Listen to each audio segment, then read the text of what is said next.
शेंडे एक अष्टपैलू कवी म्हणून महाराष्ट्राला बऱ्यापैकी परिचित आहेत. माझे 4 काव्यसंग्रह प्रकाशित झालेले आहेत. 2 भावगीतांच्या सीडीज आहेत. बालगीतांची सुद्धा एक सीडी माझी प्रसिद्ध झालेली आहे. कवितांचे कॉलम्स म्हणजे स्तंभ मी वर्तमानपत्रातून लिहिलेले आहेत 3 वेळा. 2 स्तंभ तरुण भारतात आणि 1 स्तंभ एका न्यूज पोर्टल करता मी नुकत्याच जवळपास 9 महिनेपर्यंत रोज एक व्यंग कविता याप्रमाणे 9 महिनेपर्यंत तो स्तंभ मी लिहिलेला आहे. हा एक जवळपास जागतिक विक्रमच म्हणायला हरकत नाही. मी कवितांचे सुद्धा 4 कार्यक्रम माझे स्वतःच्या कवितांचे स्वतंत्र 4 कार्यक्रम सादर करत असतो. असे आतापर्यंत 100 कार्यक्रम माझे झालेले आहेत. 100पेक्षाही जास्त झालेले आहेत. आकाशवाणीवरून माझे अनेक कार्यक्रम झालेले आहेत. त्याचप्रमाणे दूरदर्शनच्या सह्याद्री वाहिनीवरून M2 G2 या सुप्रसिद्ध कार्यक्रमामध्ये वर्षा उसगावकरांनी माझी मुलाखत घेतलेली होती. त्याचप्रमाणे 3-4 वर्षांपूर्वी आता हास्यपंचमी या कार्यक्रमामध्ये सुद्धा माझा सहभाग होता. त्याचप्रमाणे ETV मराठी या चॅनेलवरून साहित्य दरबार या कार्यक्रमामध्ये मला ज्येष्ठ कवी म्हणून निमंत्रित करण्यात आले होते. आज मी आपल्यासमोर माझ्या कवितांचा इंद्रधनू तुमच्यासमोर उलगडणार आहे. इंद्रधनू मी यासाठी म्हणतो आहे की ज्याप्रमाणे इंद्रधनूमध्ये अनेक रंग असतात, अनेक विलोभनीय असे विभ्रम असतात, त्याचप्रमाणे या माझ्या कार्यक्रमामध्ये कवितांचे विविध वेगवेगळे फॉर्म्स आणि वेगवेगळे प्रकार तुम्हाला ऐकायला मिळतील. सुरुवात करतो एका कवितेवरच्या कवितेतून. या कवितेचं शीर्षकच आहे कविता म्हणजे. साधारणतः कवितेचा आपला सगळ्यांचा परिचय म्हणजे आपल्या जन्मापासूनच सुरू होत असतो. मी तर म्हणतो की जन्माच्या आधीपासून सुद्धा माणसाचा कवितेशी परिचय होत असतो. म्हणजे जेव्हा बाळ पोटात असते त्यावेळेस डोहाळ काय म्हणतात त्याला, ते डोहाळ गीतं वगैरे आपण म्हणतो. नंतर मग पाळण्यामध्ये जेव्हा टाकतात त्याला तेव्हा पाळणा म्हटला जातो. तर अशा रीतीने अगदी बालपणापासून प्रत्येक माणसाचा कवितेशी परिचय होत असतो. त्याचप्रमाणे कोणत्याही जगातल्या कुठल्याही भाषेमध्ये बघा, त्या भाषेची सुरुवात, त्या भाषेतल्या साहित्याची सुरुवात ही कवितेपासूनच झालेली असते. पण इतका आपला कवितेचा दाट परिचय असूनही समजा जर आपल्याला कोणी विचारलं की नेमकं कविता म्हणजे काय, तर या प्रश्नाचं उत्तर देणं मग एक महत कठीण कार्य आहे. कारण कवितेचं तुम्ही कितीही वर्णन करण्याचा प्रयत्न केला तरीही ती कविता दशांगुले उरलेलीच असते. म्हणजे तिचं वर्णन जितकं केलं तितकं कमी आहे. एका कवीने म्हटलेलं आहे, वर्ड्सवर्थ म्हणतो, poetry is a spontaneous overflow of powerful feelings recollected in tranquillity. तर आपल्या या नाट्यशास्त्रामध्ये भरतमुनी म्हणतात, वाक्यम रसात्मकम काव्यम. अशा रीतीने वेगवेगळ्या महापुरुषांनी, महाकवींनी, समीक्षकांनी, साहित्यिकांनी कवितेची आपल्या आपल्या परीने व्याख्या केलेली आहे. मी सुद्धा मला जे वाटलं कवितेबद्दल, कविता म्हणजे काय, मी कवितेची व्याख्या करत नाही. कवितेची व्याख्या करणं अतिशय कठीण आहे. परंतु कविता म्हणजे काय, मला कवितेबद्दल काय वाटते ते मी या एका कवितेद्वारेच तुम्हाला सांगण्याचा प्रयत्न करतो आहे. कविता म्हणजे कुरतडलेल्या काळजाला वेदनेच्या चरकातून पिळल्यानंतर निघणारं रसायन म्हणजे कविता. कुरतडलेल्या काळजाला वेदनेच्या चरकातून पिळल्यानंतर निघणारं रसायन म्हणजे कविता. भावनांच्या उद्रेकाला अर्थगर्भ शब्दातून मोकळं करणारं विरेचन म्हणजे कविता. कल्पनेच्या पंखांनी, जाणीवेच्या नेत्रांनी आलेल्या अनुभूतींचं विमोचन म्हणजे कविता. ईश्वराच्या ऐश्वर्याचं तालासुराच्या नादात शब्दब्रह्माच्या रूपात झालेलं प्रगटन म्हणजे कविता. दबलेल्या आवाजांचं, थिजलेल्या आसवांचं, थांबलेल्या श्वासांचं उत्स्फूर्त क्रंदन म्हणजे कविता. शिणलेल्या गात्रांना, निर्जीव पात्रांना नवजीवन देणारं संजीवन म्हणजे कविता. फुलांपासून काट्यांपर्यंत, रावापासून रंकापर्यंत साऱ्यांना आपलं वाटणारं मायेचं अंगण म्हणजे कविता. प्रतिभेच्या पुष्पांनी, अंतरीच्या दिवल्यांनी, विचारांच्या नैवेद्यानी शारदेचं पूजन म्हणजे कविता. सृष्टीतल्या रंगांचं, मनामनांच्या तळांचं, साऱ्या साऱ्या रंगांचं कलात्मक सृजन म्हणजे कविता. पृथ्वीपासून नीलापर्यंत अवकाशातील ताऱ्यांपर्यंत साऱ्या ब्रह्मांडाला कवेत घेणाऱ्या परतत्वाचं दर्शन म्हणजे कविता. कवितेचं हे असं वर्णन केल्यानंतर लोक नेहमी विचारतात की सगळ्याच कवींना विचारत असतील की का हो तुम्हाला कविता कशी सुचते. कविता निर्मितीचं जे हे आहे म्हणजे प्रक्रिया आहे ती कशी असते, काय असते, याचं सुद्धा वर्णन करणं अत्यंत कठीण आहे. परंतु तरीसुद्धा मला माझ्या परीने मला कविता कशी सुचते हे मी एका कवितेतून सांगण्याचा प्रयत्न केलेला आहे. या कवितेचं शीर्षक आहे निशब्द विश्व हे होता. निशब्द विश्व हे होता, शब्दांना येते जाग. निशब्द विश्व हे होता, शब्दांना येते जाग. अन निरभ्र नीलाकाशी शब्दांचे फुलती बाग. त्या गूढ अवस्थे माझी येतात अनुभूती ऐशा. त्या गूढ अवस्थे माझी येतात अनुभूती ऐशा. सर सर सर जलदा मधुनी जलधारा येती जैशा. उसळून येती कारंजे प्रस्फोटून अवनीतून.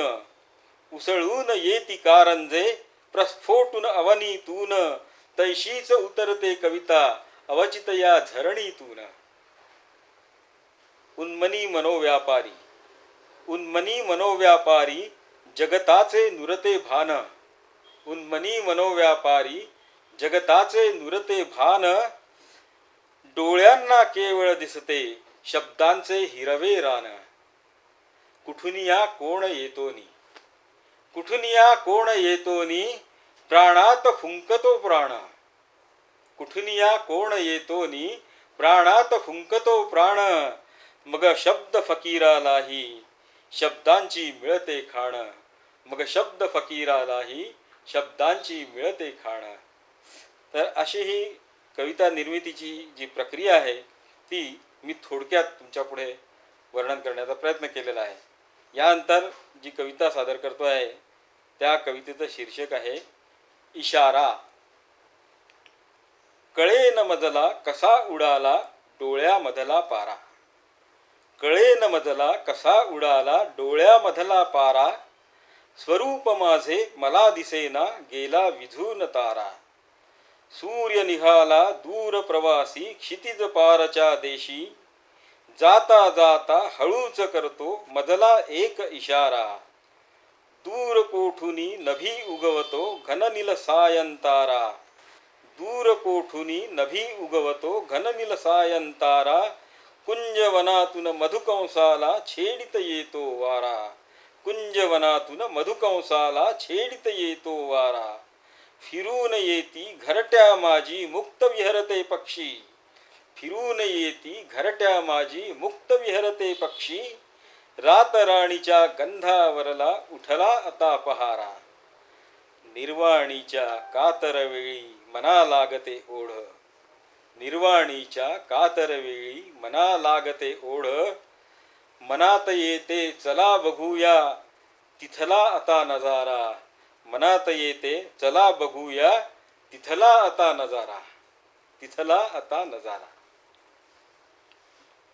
यानंतरची जी कविता आहे तिचं शीर्षक आहे ऐक जरा रे ऐक जरा. ही थोडी एक अध्यात्माकडे वळणारी कविता आहे. अध्यात्माचा स्पर्श या कवितेला आहे. ऐक जरा रे ऐक जरा. हे कोणाला म्हटलेलं आहे? माणसाला म्हटलेलं आहे. माणसाचा प्रवास हा या म्हणजे माणसाचा म्हणण्यापेक्षा माणसातमधल्या आत्म्याचा प्रवास जो आहे हा एक निरंतर असा प्रवास आहे, कधीही न संपणारा असा प्रवास आहे. तेव्हा तो प्रवास जो आहे त्या प्रवासाचं हे थोडक्यात केलेलं वर्णन म्हणजे ही कविता आहे.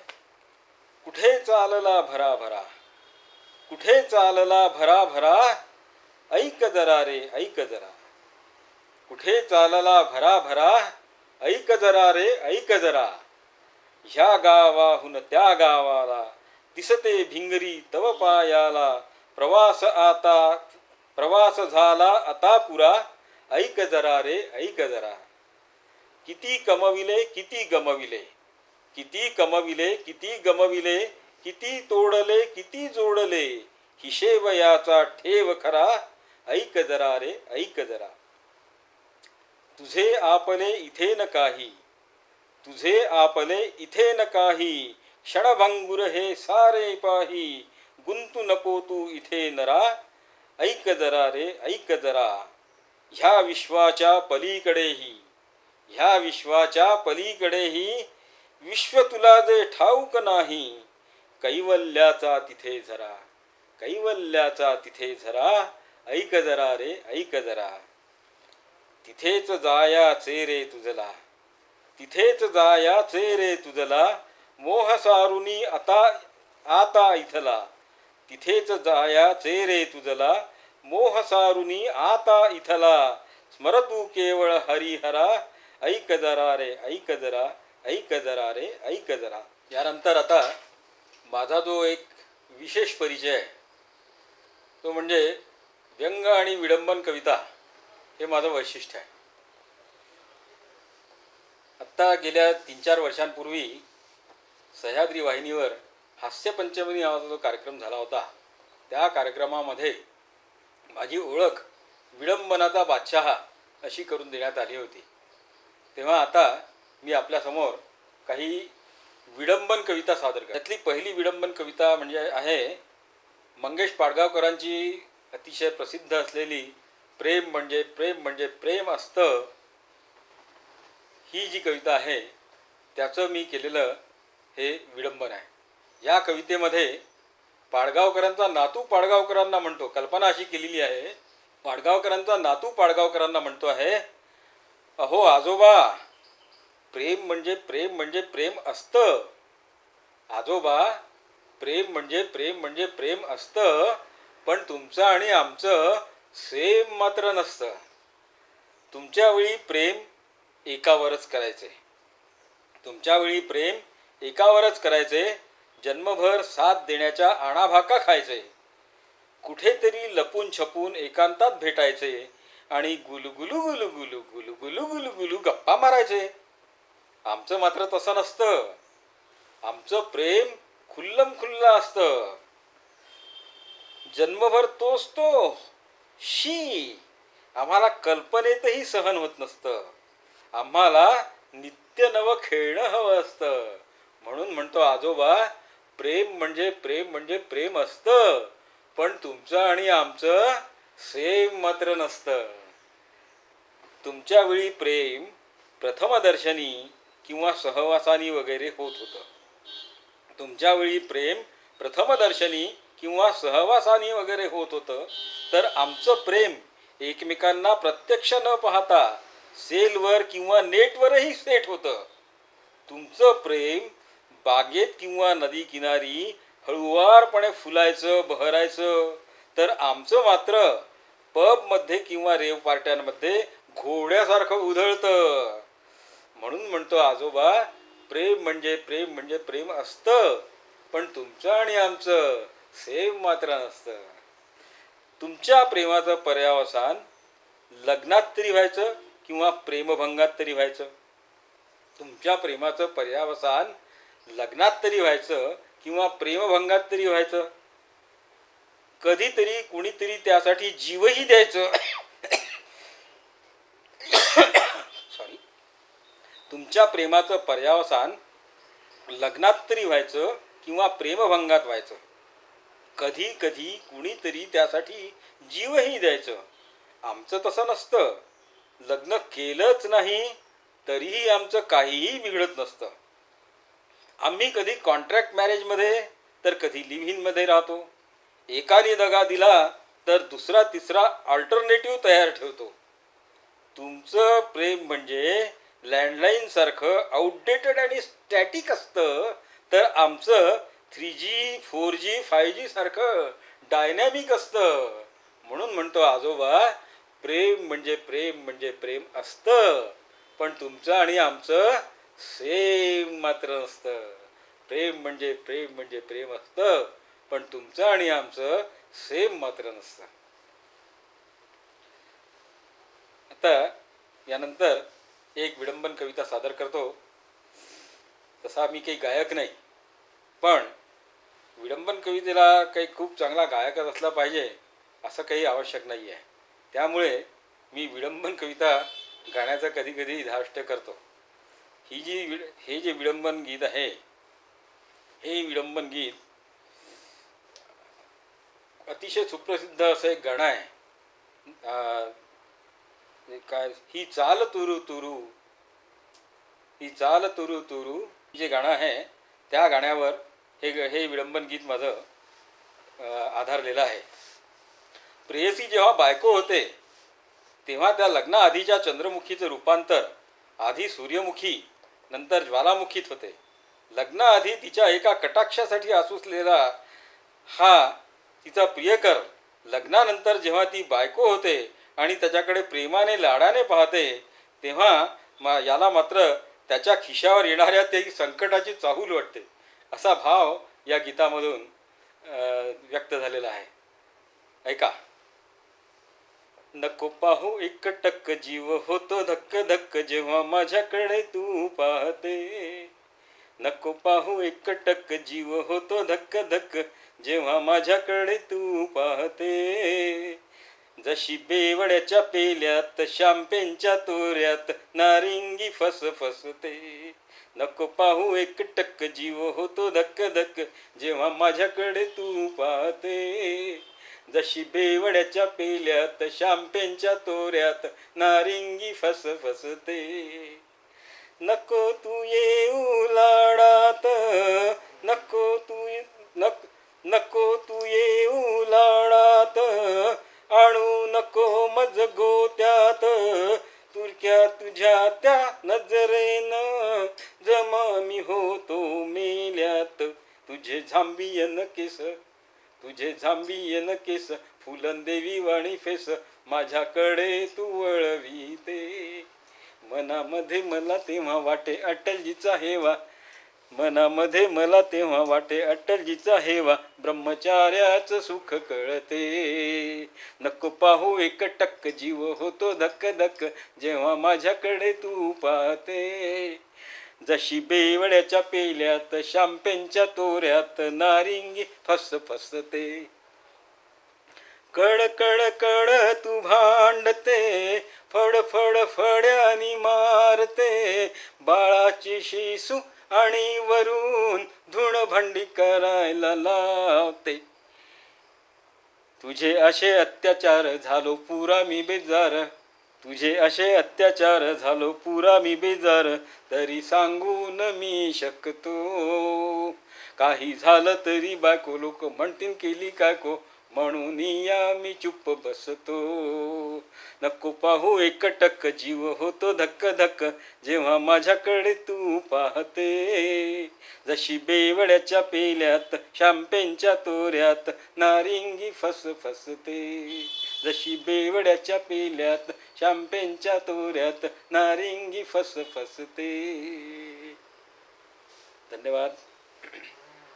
आता यानंतर एक व्यंग कविता मी तुमच्यासमोर सादर करतो. या कवितेमध्ये आजचा जो काळ आहे, आजच्या काळामध्ये माणूस किती बदललेला आहे. पूर्वीच्या काळातले जे लोक होते, असं म्हणायचे की पूर्वीच्या काळी माणूस गावाला जेव्हा जायचे लोक तेव्हा दाराला कुलपसुद्धा लावले जायचे नाही. शेजाऱ्यांवर आजूबाजूच्या लोकांवर इतका लोकांचा भरोसा राहायचा की लोक नुसते कडी लावून बाहेरगावी सुद्धा जाऊन यायचे. आणि आज माणूस कसा झालेला आहे, किती बदललेला आहे, या बदललेल्या माणसाचं स्वरूप अगदी रंग बदलणाऱ्या सरड्यासारखं आज कसं झालेलं आहे ते या कवितेतून मी दाखवण्याचा प्रयत्न केलेला आहे. या कवितेचं शीर्षक आहे सरड्यांचा स्वर्ग. शीर्षक आहे सरड्यांचा स्वर्ग. चाल चालती बगळ्यांची पण म्हणून घेती हंस.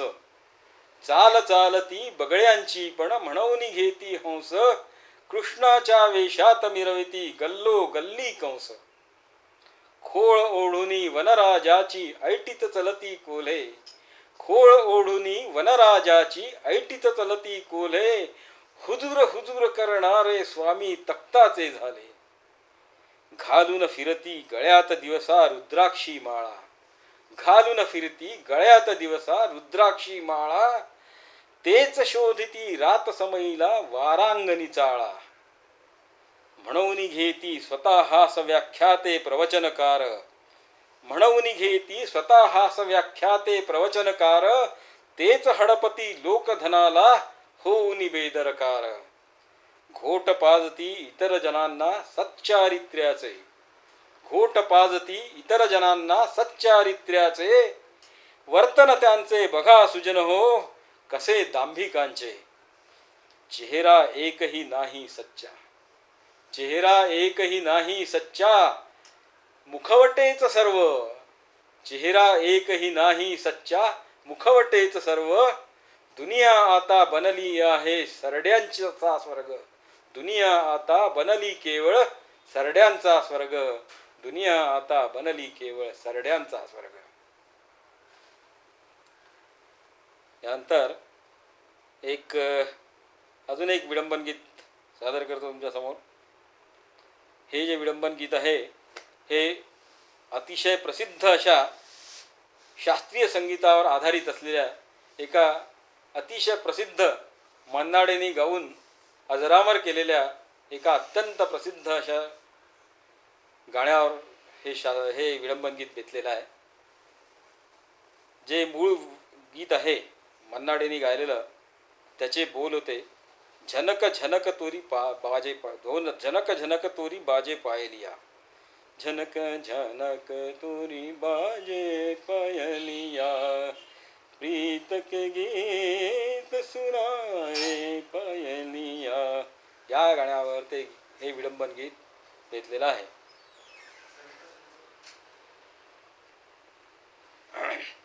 याचे शब्द आहेत, या विडंबन गीताचे शब्द आहेत भनक भनक कहून करतो माझ्यावर. भनक भनक कहून करतो माझ्यावर. वड्याचं तेल कहून काढतो वांग्यावर. असे या विडंबन गीताचे बोल आहेत, शब्द आहेत. गाऊन म्हणण्याचा प्रयत्न करतो थोडासा. माझा आवाज मुळीच चांगला नाही आणि शास्त्रीय गीताला साजेसा तर मुळीच नाही, तरीही सुद्धा तुमच्यासमोर एक प्रयत्न करतो आहे. फक्त थोडं गाण्याचा क्षमा कराल जर काही कमी जास्त झालं तर. भनक भनक कहून करतो माझ्यावर. भनक भनक कहून करतो माझ्यावर. वड्याचं तेल कहून काढतो वांग्यावर. भनक भनक कहून करतो माझ्यावर. वड्याचं तेल कहून काढतो वांग्यावर. भनक भनक कहून करतो माझ्यावर. बासने तुझी का चंपी केली. बासने तुझी का चंपी केली. की बाबूने काडी केली. बासने तुझी का चंपी केली. की बाबूने काडी केली. कनिष्ठास का देऊन बढ़ती. कनिष्ठास का देऊन बढ़ती. बसविले तुझी या मानगुटीवर. भनक भनक कहून करतो माझ्यावर, भनक भनक कहून करतो माझ्यावर. लाच घेताना कुणी पकडले, लाच घेताना कुणी पकडले, की बदलीचे ऑर्डर आले. लाच घेताना कुणी पकडले, की बदलीचे ऑर्डर आले. गडबड घोटाळ्यांचे झेंगट, गडबड घोटाळ्यांचे झेंगट, काले ते अरे तुझ्यावर. भनक भनक कहून करतो माझ्यावर, भनक भनक कहून करतो माझ्यावर. वड्याचं तेल कहून काढतो वांग्यावर, भनक भनक कहून करतो माझ्यावर.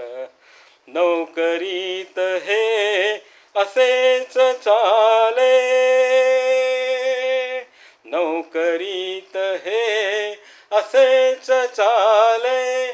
गध्याबरोबर घोडे धावे, नोकरीत हे असेच चाले. गध्याबरोबर घोडे धावे. ऑफिसातली मढी कशाला, ऑफिसातली मढी कशाला. घेऊन फिरतो तू खांद्यावर, भनक भनक कहून करतो माझ्यावर, भनक भनक कहून करतो माझ्यावर. वड्याचं तेल कहून काढतो वांग्यावर, भनक भनक भनक भनक भनक भनक भनक भनक भनक भनक कहून करतो माझ्यावर.